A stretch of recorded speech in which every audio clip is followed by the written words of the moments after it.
Welcome to Smut and Sensibility, a podcast for romance readers and romance writers. By romance readers and writers. We are Amber, Allie, and Marie, a group of learned ladies who love talking about the romance genre. In this podcast, we will talk about our favorite books, writing craft, and how we make room for a creative life in real time. So buckle up and enjoy the ride. Welcome back, everyone, to Smut and Sensibility, the Minisode. Today, we're going to be talking about our manuscripts, and for those of you that are just joining us, Amber is working on a small town hockey romance that's kind of like adult Mighty Ducks. I'm working on an international spy rom-com for fans of the Americans, and Marie is working on a wizard soul bond story, but she is not able to join us today. So it is just Amber and I that you're going to be hanging out with, and we're going to be chatting about dynamic duo time. A little dynamic duo. So that we're going to be talking today about our manuscripts, and the format that we've been testing out is like a little check-in, and then sort of like a question prompt, doing a little bit of a round table, maybe a little bit of workshopping, ideating, kind of going from there. So Amber, first and foremost, how the fuck are you doing? You know, we're doing okay. We're doing a little better. Thanksgiving was so lovely that family came and supported and we didn't have to travel, but it was busy. And so after the holiday kind of madness, I had the realization that while Patrick is deployed, coming to Tuesday night class for me with any real frequency, I don't think is just very realistic with our schedule. And that just was a big fat bummer for me because I know. I mean, we've talked about how much Smut U and it helps, and I just love my community. So that kind of had me a little down about my book's progress and what that would look like until Patrick is back and I have more capacity. And then I was kind of getting sad because it's not like he's just gone for a short amount of time. We're talking next fucking summer, right? I know. And then when I was thinking about it, I'm like, okay, instead of being down in the dumps, let's try to have a creative problem-solving solution here. And I asked Sam privately if she would be willing to have little mini sessions with me for the weeks either I can't come to class or maybe even just once a month. I know Sam's time is really precious, but that way I can still get progress and feedback from her, but also almost have deadlines for me too, to kind of keep me accountable. Because you and I have talked about that before. Knowing you're going to share to class sometimes kind of gets you to be like, oh shit, I haven't really written that many. Yeah. A kick in the pants to write new words. Yeah. And so she was really open to that. I have to schedule that with her yet. So that has just given me a breath of fresh air. I'm excited. I think it's going to help me continue to progress my book and still kind of work around the Tuesday night class issue, at least for the time being. Again, I hope I'm still going to be able to come to some, because even though I'll be able to work on my story with Sam, part of the class that I love so much is getting to hear everybody else's stories and then help support them like they support me. I know I joke in class, but I'm I miss the episode of my favorite shows, but I do feel that way when I haven't come to class a lot. And then I'm oh my God, what's happening? Where are we?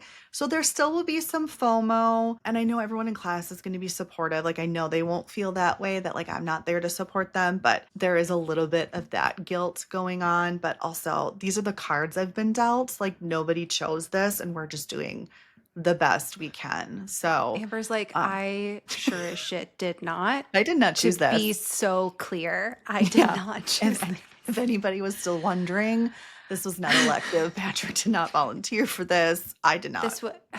Yeah. And I mean, how often are people that are in the reserves deployed? I think that's the whole point. In a time of not war, there is no war declared. And I think that's the thing is it's not. So this was an exceptional circumstance. And I'm so proud of you for creatively problem solving, as you said. And Thanks, I know, honey.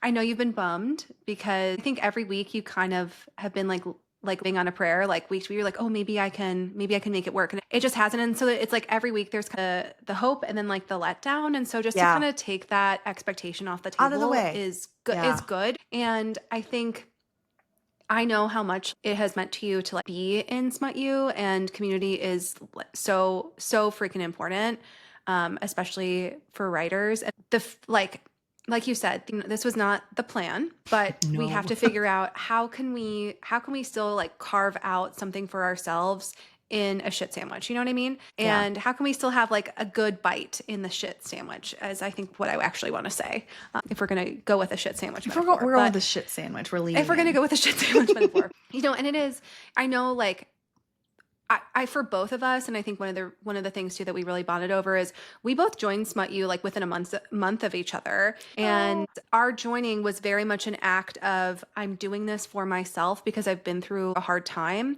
and I have been saying for a long time that I'm going to make space for creativity and for my writing, and this was like a true action of us prioritizing it.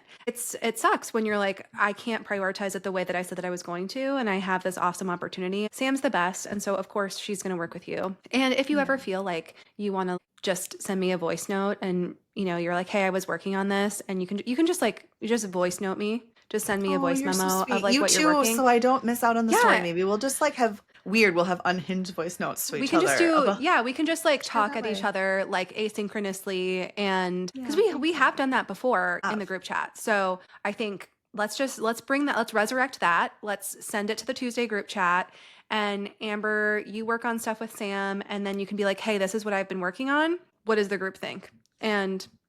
Or if you're like, hey, I'm stuck, what does the group think? Let's just take it out of class, but like keep it in the group chat. This is brilliant. And that's I love having brilliant friends. Thank you. I love this. We're learning. Then I don't lose the we can figure anything piece. out. Because I don't miss the community piece. Not just you guys giving feedback, but also too, hopefully you guys will, not that you want to share twice, it might be different stuff, but like midweek and it's not a Tuesday. One of you guys will send a voice note too to be like, I'm really excited about this or this revelation, or can you listen to this paragraph and tell me what I'm missing or something. Yeah. Or just like, hey, I wrote this and I feel good about this, but now I'm kind of like, where am I going next? And I think that we can always talk about that. So when there's a will, there's a way. Well, there is a way. Obviously, we both have full-time jobs. We have family commitments, other commitments. We're doing a lot of things in addition to doing the podcast and doing our own creative work, to be quite frank. Just a few things. What are we doing? So, I think that it is just a constant reminder that like you have to like sometimes fight for it. And we talked about this earlier today. I think you're going to pick up Lachlan like 10 minutes early. And I think you're going to take those 10 minutes of you sitting in the car before you go pick him up from school. And you're going to write in your notes app and, channel your inner Abby Jimenez. And you're going to make that notes app sparkle. And 10 minutes a day times 5 days a week, Amber, like you could get 500 words. You could get more than that. Easy. Depending on where you are. Or at least any words, in progress. So. Yeah. I mean, if you can write 50 words in 10 minutes. Yeah, you can. Yeah, absolutely. You can and in a car where there's no other distractions. That was not the right math. I wasn't doing that right. I was thinking that I can't even honestly, I can't even articulate the embarrassing mental math that I was doing. Know this. We're gonna cut it out. They're gonna be words. Words are gonna add up. And a few words plus a few words, it's gonna be more words. And then a lot of words. I do want to say I can do math. And I was actually very good. Point of clarification on Allie's Point of clarification. I actually am very good at math. Specifically, I'm very good at calculus. And that sounds weird, but I have to write things down for math. So calculus is very much derivatives, integrals, like you're writing stuff down, you're going through everything. Big formula, Big formulas. Thriving. She loves it. She can do it. Mental math, I can't add in here. I'm a visual girl. It's blank. It has to be basics, or I also need pen and paper because it's like, what? I need to see it to carry it, to do the things. Oop. It feels like, when you drop a food coloring in like a bowl of water, and then it like spreads out and becomes sort of like misty, and it just sort of like fades. That's how I feel when I think about numbers in my brain without writing them down. It's gone. She gone. It's just gone. So all of that to say, thank you. I think that you have a good plan, and I'm excited for you. I think you're gonna be feeling frisky, and at the end of the day, it is an act of self-care. And like, we know that we want to do this not only to like accomplish this goal, but also it feels good to be creative. It feels good to write. It's an activity that we enjoy doing. And so not being able to do it or not feeling like you have the time, like, is a bummer. 100%. Yeah. So thank you as always for being my biggest cheerleader. How about you? How are things going? Well, speaking of bummers, we promise every minisode won't be a bum bum bum. But that's, That's the slice of life that we're in right now. And being real, right? We talked about Yeah. from the very beginning, we were going to be real and vulnerable, and not Yeah. everything is going to be shiny and rainbows. So Yeah. here's us sticking to our guns. The thing that I battle constantly is like I feel like I have a lot of stuff going on up there in my brain and it just isn't coming out fast enough. And so like that can honestly be a source of frustration for me. I just need to keep reminding myself that a little bit over time consistently adds up to a lot because I tend to be the type of person that kind of like what you said earlier today where you're like I want to like sit down at the desk and like make it a ritual and like get in the mind space and but I think there just sometimes needs to be like okay I need to think about this for 10 minutes and if I get 3 words fine it whatever Yeah. but like all of that adds up and so I did write a little bit yesterday evening. I think I did like 20 minutes so Yay. I think I got like 200 words down so it wasn't a ton but like not it was something. It was something. It was something. And I think that I feel bad when I feel disconnected to my work because I'm like, oh God, it's going to take a while to get back into it. You feel like you neglected your baby. Yeah, you feel like you've neglected your baby. And you also feel like the pressure is like building up over the dam, you know? Mhm. And I really am putting it out there this year that like I really want to finish this first draft by the end of Q1. I don't know if Yes. that's going to be possible and it might be a little bit later than that, but I'm really going to try for it and I think this has been just like a really crazy time and I not to like move the Just a bit. goalpost or anything. No. But But I life do think that happens. I do think like this like again for the same reason that November is a shit month to do a novel writing challenge. It has been a shit month of just I worked 3 weeks in a row and then and that's because of my own choice because I'm going to be taking 3 weeks off in the spring to go to Oxford. So like I am dealing with the consequences of my own actions, absolutely. But, to then also have the end of the year be basically from Thanksgiving through New Year's, I'm working 5 of the 6 weeks. That's like a lot. A lot. And that's just how it has been. So I feel like that last, the end of the year thing, I also get really caught up in like the reflection, like, oh my gosh, look at all that I accomplished. I did accomplish a lot. I started a whole new project and I'm like probably 30% in, Yeah, and so you're like that's excited good. and you're crushing it. Like you should be so proud. I really like this project and I'm excited to be working on it. I just wish that I could work on it more. And it's just sometimes a hard thing when you have a lot of interests to, accomplish all of those things and it In a feels finite amount of time, right? in Like a at the end of the finite day, amount we of can't time. create more hours in the day as much as we want No. to. The lesson that I continuously need to learn is that small progress is progress and that, you can do it all, just not all at once. Yeah. And so sometimes that means like if you have, 3 or 4 things on deck that you're doing, you're not going to be able to like make big strides in any of those things because your time is split. Do you think that you could also channel Abby Jimenez and like have a notes app situation at some time during the day?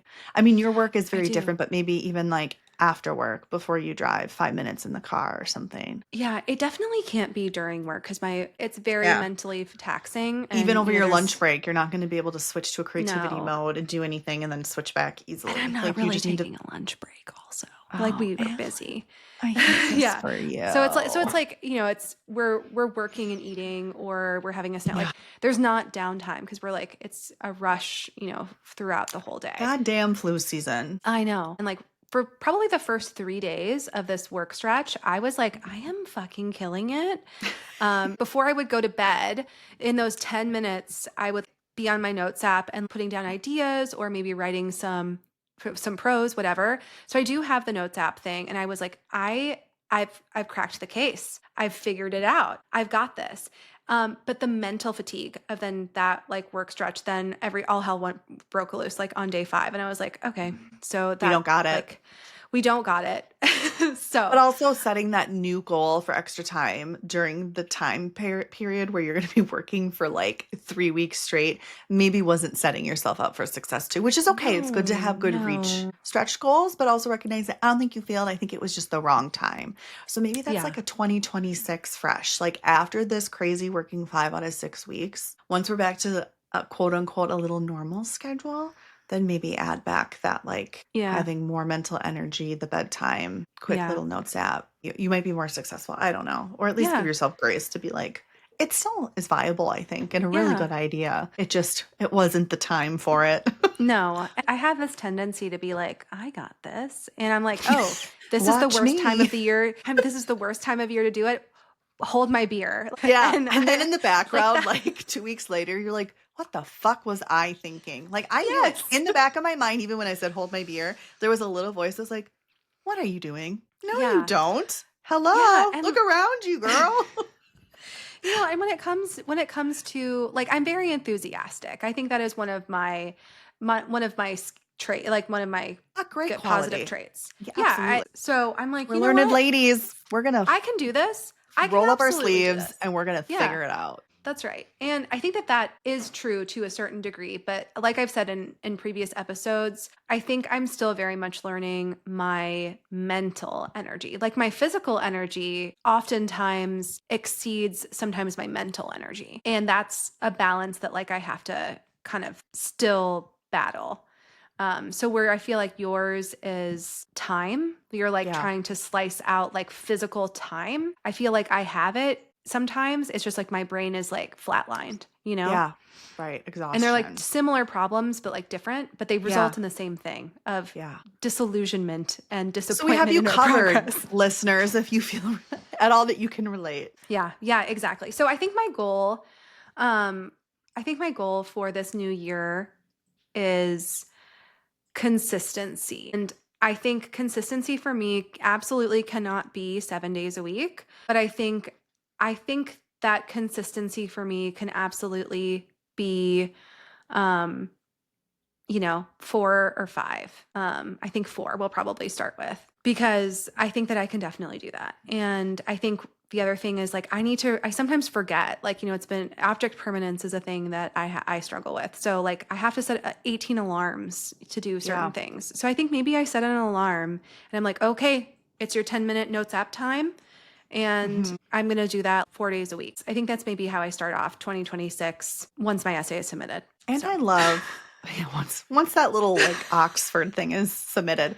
I also like to, don't get me wrong, like stretch goals are a good thing. But I also think, especially when you're this busy and really trying to carve out time, whether it's mental energy, physical energy, the actual capacity of time itself, that setting maybe smaller realistic goals, because then it's like the psychological effect of reaching it makes you happy and feels accomplished and then gives you energy to do more, where like ideally, yeah, I'd like to do 7 days a week, right? Like let's crush it. But then if you don't meet it even from the get-go because it might have been too much, even if you logically know that, there's still that little inner voice that's like, oh, you didn't do it. And then it's kind of like that little negative spiral that's like kind of hard to overcome, where even if it's silly, like I'm going to write 5 words 4 days a week. Like maybe that's how you start. And I know you're laughing at me, but even if you like, you're gonna, I did it. I showed up 4 days and wrote 5 words. And then like you build on that and then you build that routine to where it feels more natural. And I need to take my own advice here. Same with like the smaller goals more frequently that are achievable to fit it in. So we feel like we're making progress and then we feel good and energized about it. Because yeah, like you said, it's just the reality of our situation, which I think many of our listeners are too. Like it's hard to only write full time for many reasons. I think most authors, people would be surprised that like many of them aren't just writing full time, even very successful ones. So just what publishing look like and how long it takes to get paid and how many books you really need to produce, or that they have other careers that they do enjoy. It's part-time yeah. here or doing something else.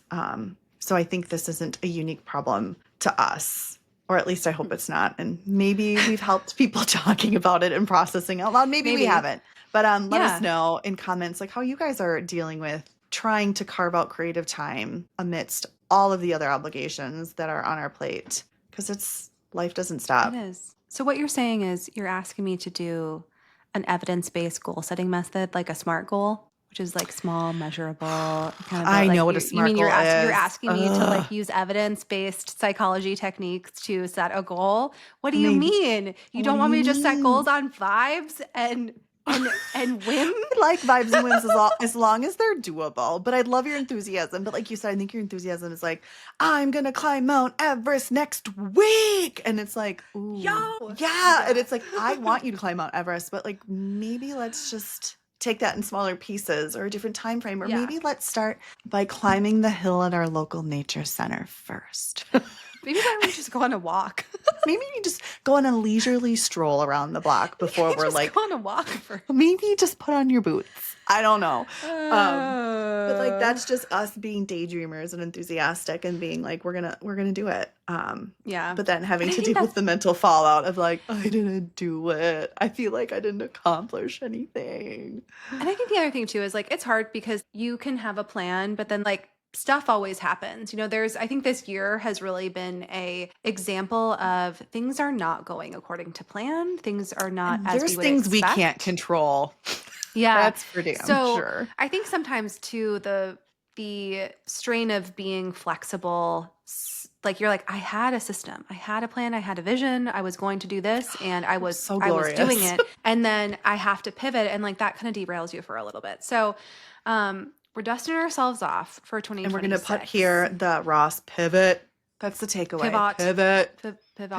Yeah, with the we're gonna couch. do that. But yeah, I think I love this for you. I love that you're gonna do car pickup notes app, Abby Jimenez channeling. I love that you're going to work with Sam one-on-one. I love that you're hopefully going to send us some voice notes. I love that for you. And same with you, girl. You're going to do your bedtime notes. We're going to set some, I hate to say SMART goals because that's so corporate speak and that's like my different half, but it kind of is. Like we're still going to keep the enthusiasm, but just make a goal that you can achieve to then feel good. And then all the small victories are going to add up to big ones instead of feeling like you never reach a big one. Yeah. Yeah, I agree.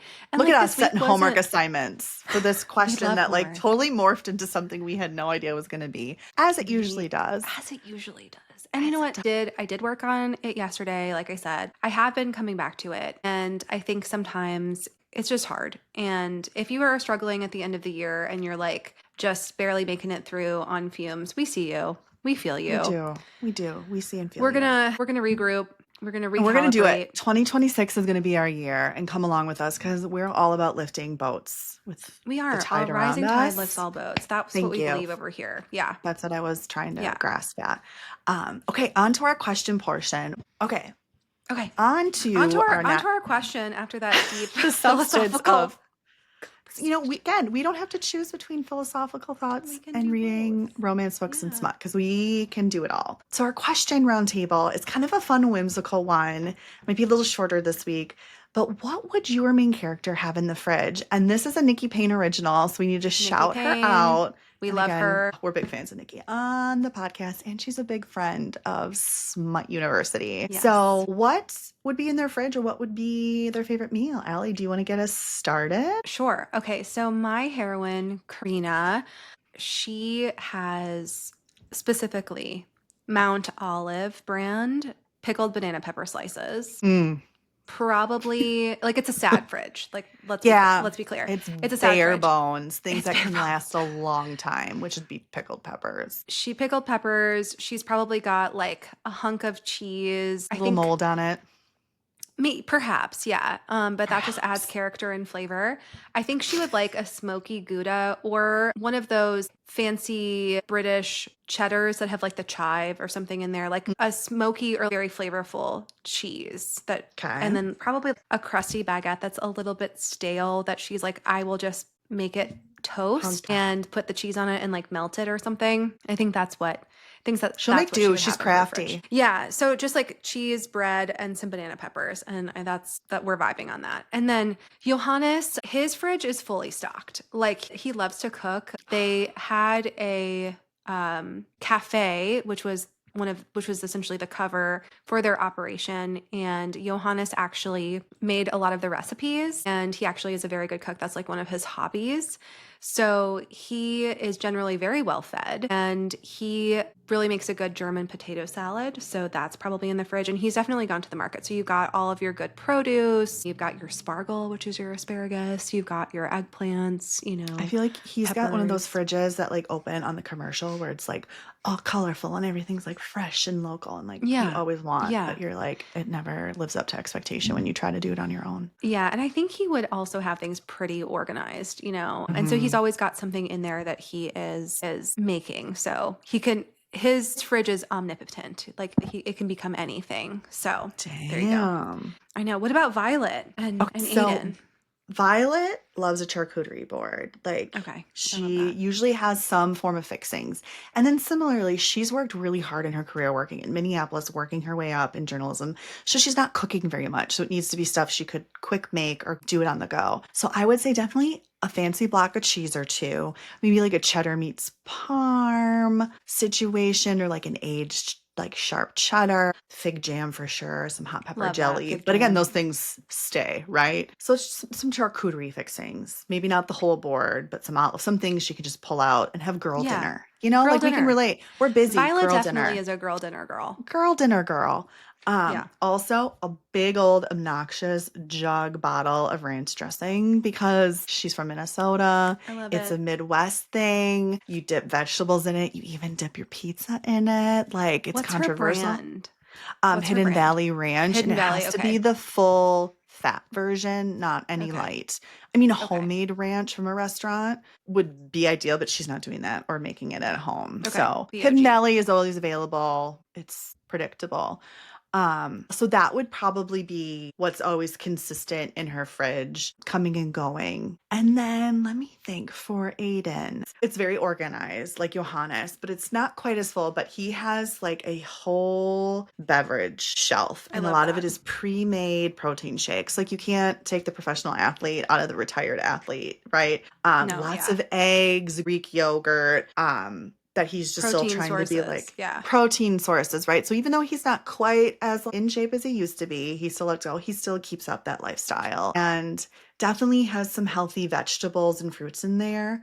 One of which is broccoli. He loves broccoli made any which way. And I just feel like Violet is going to be like broccoli of all things. Like, Yeah. really? Because broccoli's a little, I don't know. It could go either way. Like I love broccoli, but like you can fuck up broccoli. You can like steamed broccoli is so sad and like squishy. Like, Yeah. you know, there's just You like gotta roast it. yeah, exactly. So the fact that he can just like eat it any which way, any time of day, he always has broccoli in his fridge.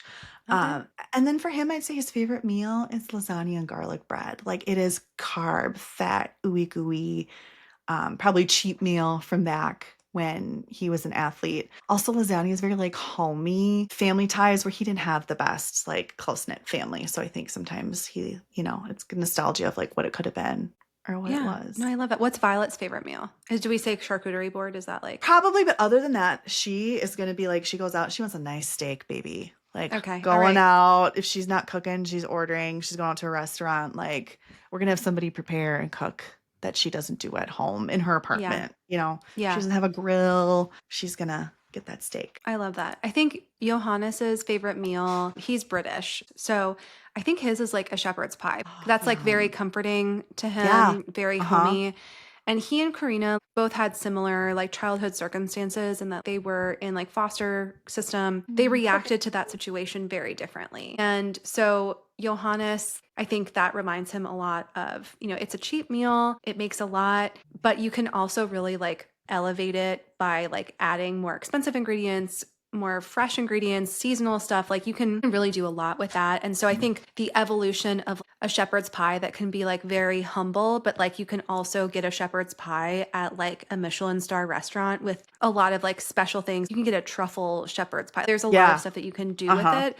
So I think for him, like the evolution of like, this is our humble roots. And like we've taken this circumstance. This is like how we have like adapted and changed, you know, it for essentially the better. And then also I think Karina, I think her favorite meal is also probably Johannes's shepherd's pie.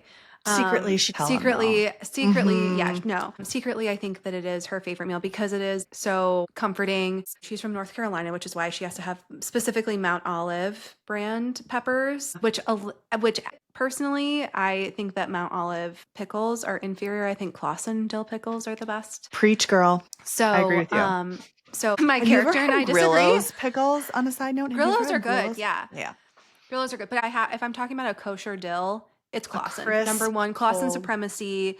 They're refrigerated. Yep. They're so good. But Karina's a Mount Olive devotee. So she's definitely loving like a cheer wine. I think actually, you know what, actually, I think one of her favorite meals is because again, she was raised in like the foster system. I think one of her favorite meals is probably a fast food, something from Cookout, and which is a North Carolina very specific fast food restaurant. It's very good. Like a lot of it is like made fresh. But in the summer they have a watermelon milkshake that they actually blend real watermelon in it. They're famous for their flavored milkshakes. So I think that's one of her favorites. And probably like a burger or something from there. Like when she had extra money, it was like a treat, even though, but it's cheap because it's fast food, right? Yeah. Yeah. And I would say that's like if you could ask her for like what her favorite meal is, that's what she would say.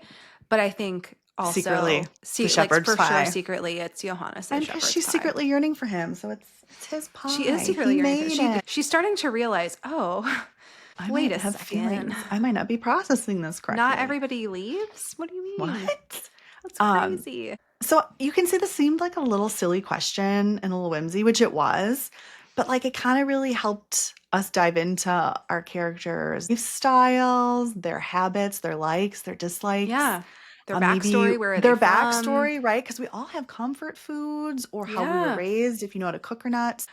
We hope you found it entertaining, but also maybe if you're kind of struggling to decipher what your character backstory would be, how they would act, react, this might be a fun exercise for you guys to do. And if you do it, make sure to let us know and or tag Nikki, because this was originally her question. So we cannot take credit for this at all. No, and we thank her for this idea. And her brilliance, as always. Her brilliance, yes. She's fantastic. So yeah, what would your character have in their fridge? And how does that inform, their past, their present, their future? All good questions. So thank you guys so much for joining us for this little Manuscript Minisode. And you can find us on TikTok, Instagram, and YouTube at Smut and Sensibility Pod. We are also on Blue Sky at smutandsensibility.bsky.social. We are also on Substack, and you can listen to us right here, right now on Apple Podcasts, Spotify, and YouTube, like I said. So that was it for this little mini-sode, and I wish you guys a good rest of the year and an exciting and energizing 2026 to accomplish all of the small, measurable goals that you are setting for yourself. I was going to say big, and I'm like, nope, small, measurable. Nope, small, measurable goals. So yeah, thank you so much for being here. And it's been really fun meeting everybody on the interwebs, and we appreciate your time, and we hope you take care of yourself. So stay smutty and go forth in pursuit of your happily ever after. Bye, guys.